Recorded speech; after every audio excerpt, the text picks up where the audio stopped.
a pleasure to be here. Let me give you the little bit of background. And thank you, by the way, for the number of people who have made me feel so welcome.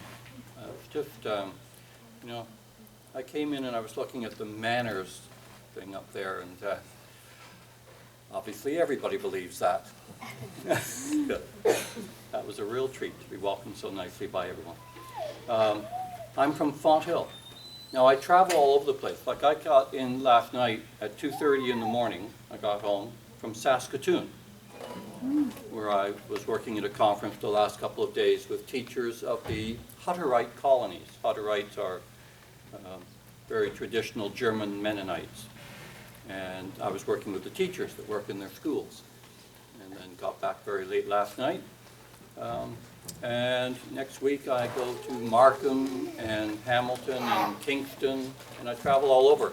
But I started my teaching career in 1972, and I've been a teacher at many of the schools here in the city. I taught at Maywood and Lincoln Centennial and Power Glen and so on.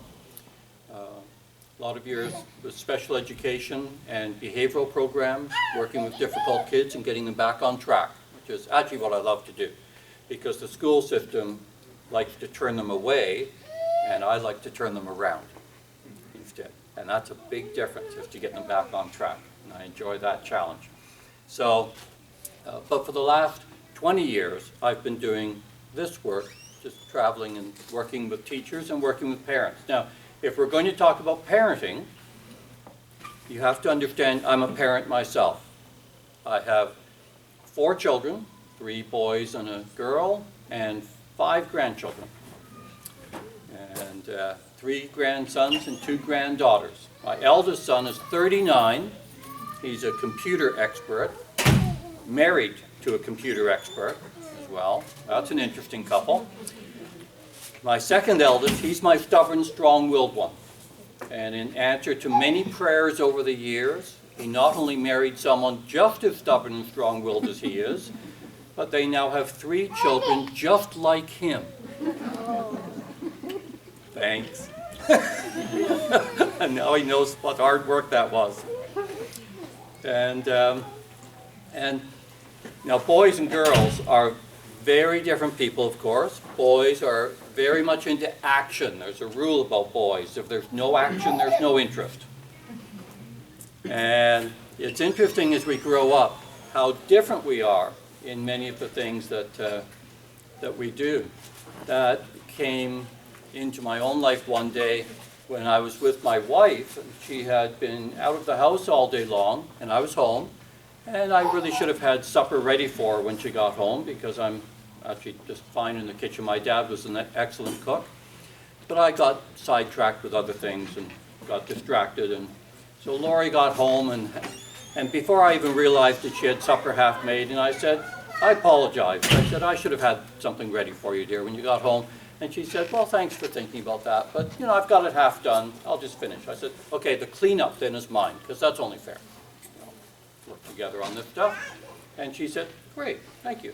So halfway through dinner, Laurie gets up to put the kettle on to make some tea to go with some dessert, and starts to clean up. And I said, I'll do that. And she goes, uh-huh. And just keeps right on cleaning. And I said, no, really, Laurie, you made the supper, even though I should have had something ready. I told you, I'll take care of the cleanup. Why don't you come and sit and relax? And she looks at me and goes, Ron, it's time you learn. Men have to relax before they clean up. Women have to clean up before they relax. Now, isn't that true? Because trust me, we have no problem sitting down and doing something else before getting to the cleanup. But my wife just can't sit down and just settle down until it's all done. So just very different people. And I often talk about how much the world has changed from when I first became a parent, with now my son being 39 years old. Because when I became a parent, I believed my job was to give my children whatever they needed to make sure they were healthy. Now people give children whatever they want to make sure they're happy. Now that's a very different world. I actually don't recommend happiness for children. It doesn't prepare them for marriage. Oh, just kidding. A little depression would be better preparation for marriage. But I want to talk to you about discipline. And I love it when discipline is done well. Let me give you a couple of examples, because I'm going to ask you what that word means to you. And your answer, you'll be answering to yourself. But your answer to what the word means to you, because it has two definitions, and the one you choose changes everything that goes on between you and your children. It's a very interesting business. I compare it to words like diet. When you use the word diet, you're supposed to use it to describe what you are eating. But you'll hear a lot of people, because that's your diet, you'll hear a lot of people use it to describe what they're not eating. It's taken on two opposite meanings. So when people say they're on a diet, well, I hope so, otherwise they'd be starving. But that's not what they're talking about. So, and we don't talk about healthy diet, which is unfortunately what we should be talking about. So, let me give you a couple of examples. I was working with a school up in Ottawa. Pinecrest School was right across the street from the largest subsidized housing development in the Ottawa area. Now, to understand, everyone wants great children and a great school for their children to go to. When we're talking subsidized housing, we're talking about families under stress. I mean, that's what we're talking about, whether it be financial stress, just moved into the country stress, or whatever, a lot of stress. And there were issues that came up in the school. And what the school kept doing was suspending children from school. And along with that, detentions and taking away their privileges and making them write dictionary pages and all the punishments. And they ended up in 1 year suspending 520 students from school.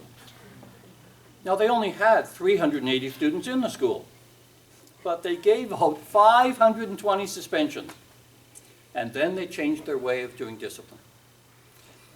And a new principal came in, and he believed that discipline is about teaching children to behave properly, not just punishing them for behaving badly. And he actually convinced all of the teachers to teach all of the children how to play and work and behave themselves properly in school, because that's all the teachers can really do. They're not supervising home. So taught them all how to behave properly in school. Now, when you're doing teaching, nothing big happens overnight. Anything that you're teaching to people, it takes quite a while for things to develop.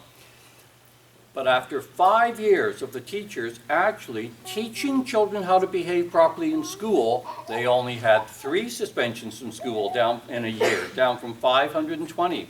And the CBC television network went in and did a documentary about how this school had totally transformed itself. And the director of the documentary actually gave me a call to check out some background information about what we've worked on. And she says, I have to tell you, Ron, that I went in to talk to the principal, and I congratulated him on the quality. She says, I take my camera crew up to some schools where the students won't even get out of our way. And they go, who are you? What do you want? And you go up to this school, which is in a tough area of the city, and every student we met was polite and considerate, held doors open for us, and asked us if we needed any help carrying our equipment. And they were wonderful, gave us directions and walked with us and everything. And she said, I went to Charles Austin, the principal, and congratulated him. And he said, well, thank you, but just so you know, they do that because we taught them to do it. There's the difference. And I could give you a lot of examples just like that. So, the word discipline, and the reason it's used for, like, learning to be a doctor is a discipline. Becoming a lawyer is a discipline. Well, that might not be a good example.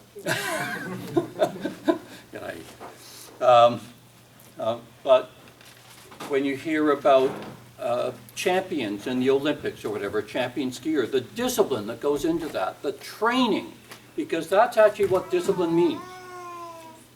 When the word discipline was first used, it had an educational meaning, and it actually means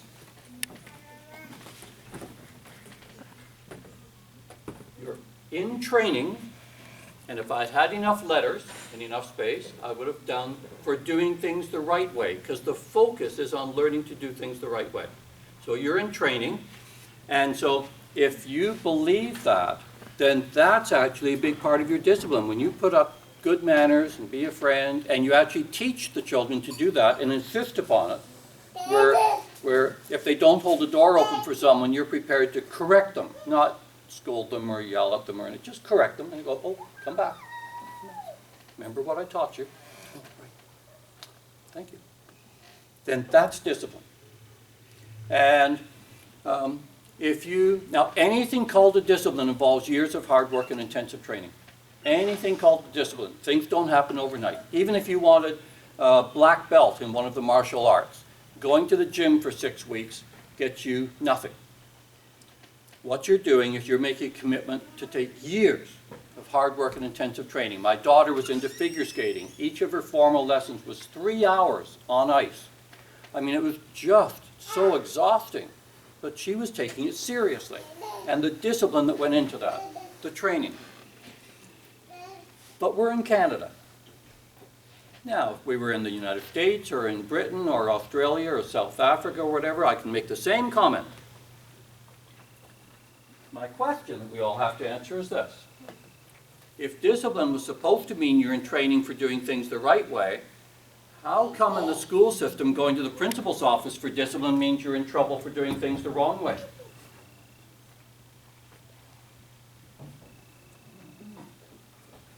A completely different meaning of discipline. Focused not on the training for doing things the right way, but on the punishment and consequences for doing things the wrong way.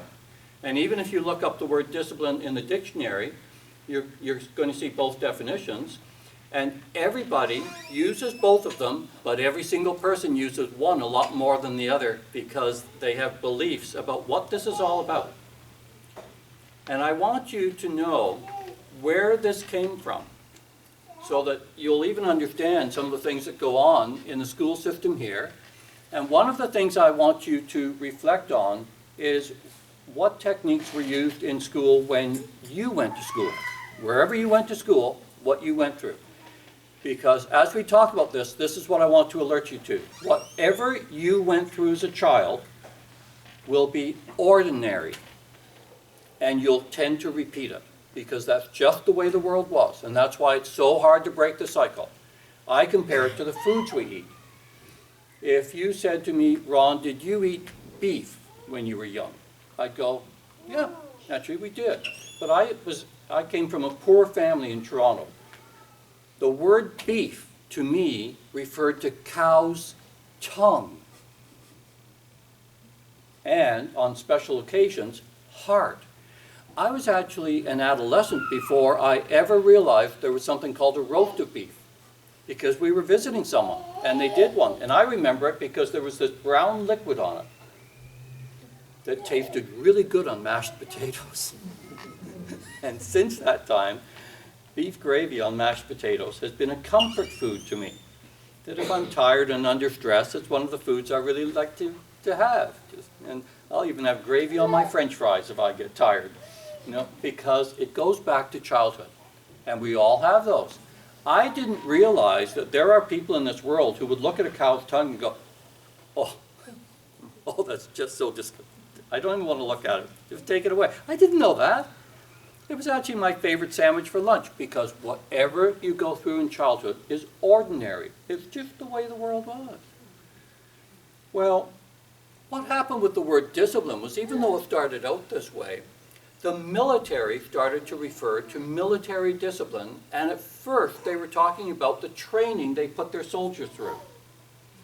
And so boot camp and things like that, all the training. But in the military, you are required to move forward with people firing at you. And so what the military found very quickly, and this is right back to Roman times, training is not enough for that type of situation. And what the military did was they backed up their training with very severe punishment. From corporal punishment, like whipping people on naval vessels, putting them in dungeons, and even firing squads, and taking away your privileges, and penalizing you, putting you in prison for a while, and so on. And so through the military, it took on a second meaning. Well, then the military often ran the prison system. And you'll see even in various movies like Les Mis, where that type of punishment came to be in the prison system as well. And over the French colony, the penal colony of Devil's Island, over the doorway where you went in to be tortured was engraved the word disciplina. And so by the time this entered the penal colonies, the word discipline was used by many, many people in a very, very punitive way. Now, what punishment does is it suppresses behavior. Now, in the military, it suppresses the desire to go, I'm out of here, and run. And even in the prison system, with prison gangs and so on, doing work out it suppresses the desire to see if you can run away fast enough and do other things. And that's what punishment is good for. It suppresses behavior. Well, 100 to 150 years ago, in this country and many other countries, children were to be seen but not heard. That was how we phrased this. They were to do what they were told to do without any discussion. And if they had a problem with some of our techniques, like one of the common techniques back then in school was to punish the entire group for the behavior of one or two people. And if some child thought that was unfair, expressing that opinion was called talking back. And that was a punishable offense. Now notice the word offense, which is a prison system word. So with our society expecting children to be seen and not heard, what the school system in Canada and other places adopted was the prison system form of discipline. And that's why the school system uses the word detention for staying after school. Now you would think if they were talking like teachers and thinking like teachers, it would be a tutorial or just an extension of your day where you're not finished yet. But no. The school system was firmly entrenched in prison system thinking. So they started with detention. Now, I went through my teacher training in, and by the way, if you got a lot of detentions in school, that was a warning that society had juvenile detention centers followed by adult detention centers. The school system is part of the prison system. In fact, where police and the military are given the direction to maintain order, if you read the Education Act for teachers in Ontario, that was their direction too, to maintain order. All part of the same system. And in 1971, I started my own teacher training. And in that training, I was taught to use a prison system technique where you flog children. You whip them to make them mind. And in Britain, that was done with what was called a switch, used for caning. Here, it was done with a strap. It was leather, just like a regular whip, but it was short and wide. And I was actually taught how to do it with fingers and thumb back, and how to leave it on the corner of my desk as a visible threat, and walk around the room with a yardstick in my hand and smack the kids with it as a warning of what was coming next. And this was actually done in front of the class, and it was a bullying technique. I love how everybody's against bullying these days because, and bullying is very difficult to deal with, by the way, because you can be a bully and be a high-paid chef on television. Just so we understand, this is not an easy thing. So, very interesting. Everybody's suddenly against bullying, but we were taught how to use bullying. The strap was a bullying technique. It was done in front of the kids to make them cringe. A behavioral response you see when people are being bullied, where they go, oh, I hope that never happens to me. That's perfect. That's exactly what we were doing this for. I was teaching in one of the schools here in St. Catharines one day when every child in grade 1, about 50 children, were lined up in the hallway, and every one of them was strapped for not coming in quietly from recess. Every one of them. And it didn't matter if they were personally good or not good coming in. It made no difference. Just do them all, and that'll put a stop to this nonsense. In addition to the strap, we use techniques like public humiliation. Now, in the prison system, what they did was, in England and so on, and in Europe, they would put people in the town square in what was called a stockade, and everyone could make fun of them. We put them at the front of the class with a dunce cap on their head and let the other kids make fun of them. Now, when that was changed, it was changed to something you'll still see going on. And there were other things, by the way, reading low marks out loud to embarrass people. Making sarcastic comments about kids in the class, you know, in front of everybody, you'll never amount to anything, or something like that to everyone. And, but the public humiliation was replaced, and it would be interesting to know how many people have actually seen this happening. It was replaced with writing the names of misbehaving students on the blackboard and putting check marks next to the name every time they misbehaved, as a way of advertising in front of everyone who the losers are. A technique not one of you would want done to yourself in front of your friends. I didn't make up the golden rule, and every culture has its golden rule, that you treat other people the way you would like to be treated. And I'm going to tell you what we know about the best teachers in the system, as opposed to the system itself, which uses these techniques. But the best teachers don't do that. They actually put students' names on the blackboard for anything that promotes success in school. But any reason that reflects failure in school is dealt with privately. Because we as adults are supposed to be the role models for how to treat people with respect and dignity. But it starts with us. It all starts with us. And I get very agitated when I see some adults who think their children should obey rules, but the adults with their children behind them in the car are driving down the street talking on a cell phone. And the kids know perfectly well this is absolute disrespect. Like, you can't pull anything over children because they just get it. They're sitting there watching it. So, and we have to be good role models. We have to be mindful. And I know everybody bends things a little bit, but to just do it right in front of the children. Crazy stuff. So, and then, in addition to the public humiliation techniques, lost privileges, lost recesses, lost points at home, lost allowance, grounding, and so on. Now, those in discipline are called penalties. The word penalty comes from the word penal. And it's a set of techniques aimed at making sure the kids suffer for their failures instead of making sure they learn what they need to learn for their success. So there's two types of discipline. And I can actually show you some very interesting things.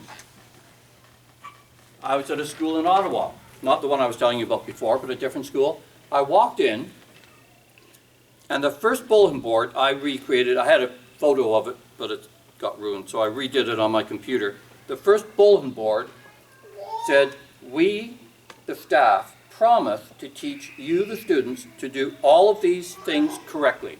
Just like that up there. It's all the things you want them to learn. But they made it a promise. Well, that's what good discipline is. It's a commitment to do the hard work over a long period of time. Good discipline is a commitment. It's a promise. And it's actually the same promise we make in mathematics and reading. You and I will be working on this until you've learned to do it the right way. That's the discipline promise. I'll never give up. I said that to a child at Victoria School before it became Jillian's place here. But I was teaching at Victoria School. This little boy was rude to me, and I made him walk with me until he learned to be polite at recess, at least polite to me, and he just refused.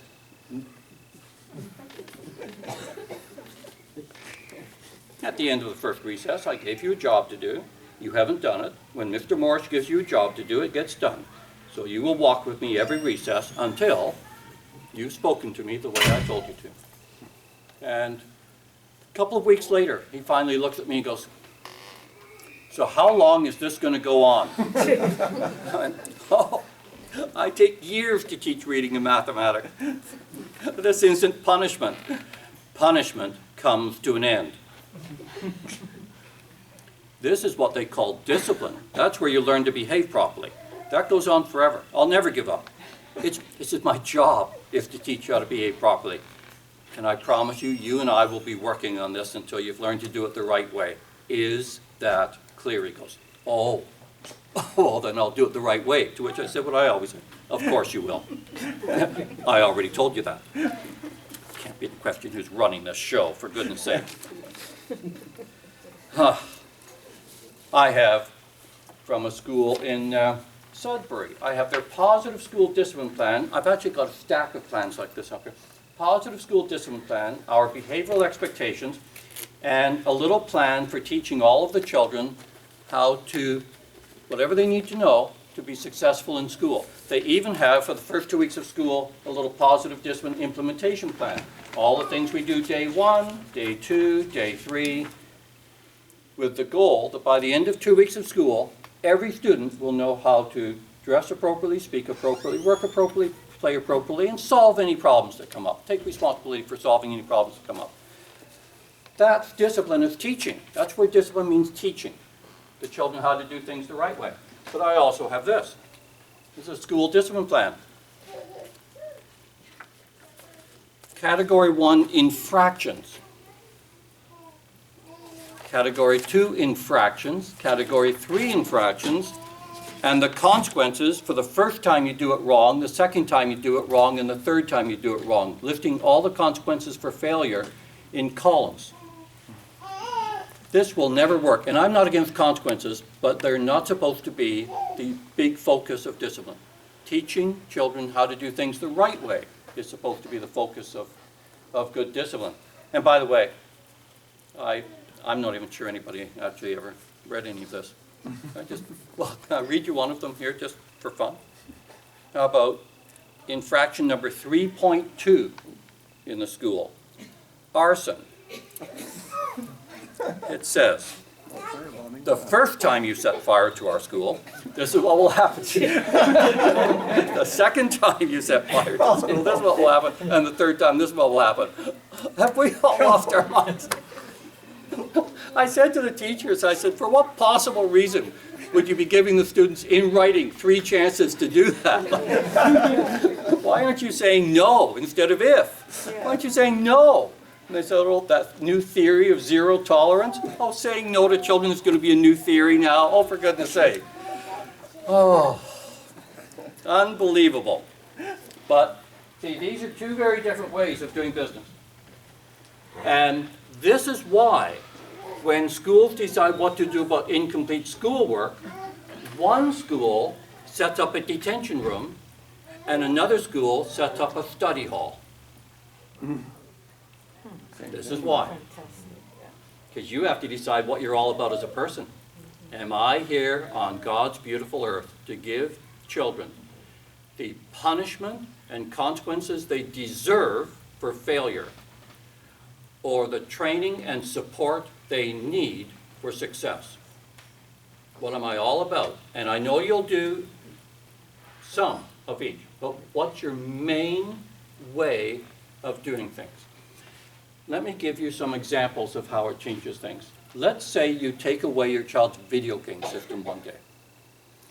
Now, I have to warn you that if you went at least through our school system here, the words take away were absolutely associated with punishment.